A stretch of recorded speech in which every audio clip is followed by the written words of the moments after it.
বাংলাদেশে বিশ্বকাপ নিয়ে বাংলাদেশকেই হতাশ করলো আয়ারল্যান্ড। হ্যাঁ দর্শক, আপনি সত্যি শুনছেন।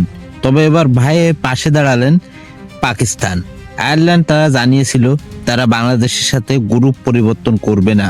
বাংলাদেশ আইসিসির কাছে অনুরোধ জানিয়েছিলেন তারা যেন ভারতে তাদের খেলা না পড়ায়, একই সাথে ভারতের মাটি থেকে যেন শ্রীলঙ্কার মাটিতে তাদের ম্যাচগুলো পরিবর্তন করে, কিন্তু সেক্ষেত্রে বাধা হয়ে আসলো আয়ারল্যান্ড। আমরা জানি বাংলাদেশ আছে সি গ্রুপে আর আয়ারল্যান্ড আছে বি গ্রুপে।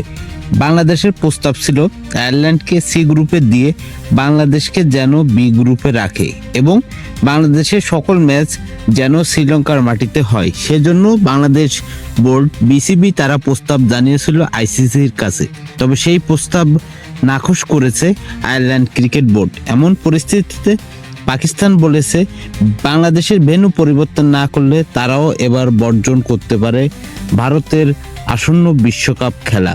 আর এমন সংবাদ প্রচার করেছে জিও নিউজ। ফলে বাংলাদেশের ভেন্যু পরিবর্তন না করলে বিশ্বকাপ বয়কটের ডাকও দিতে পারে পাকিস্তান ক্রিকেট বোর্ড।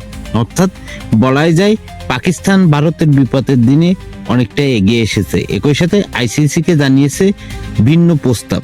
তাই বলা যায় বাংলাদেশে যদি আগামী বিশ্বকাপ ভারতের মাটিতে না খেলতেও যায় তাহলে জয়সাদের মাথায় থাকবে কপালে ভাঁজ, কেননা ভারতের চির প্রতিদ্বন্দ্বী পাকিস্তানও এবার না যেতে পারে বিশ্বকাপ খেলতে যদি বাংলাদেশে বেড়ে পরিবর্তন করা হয়।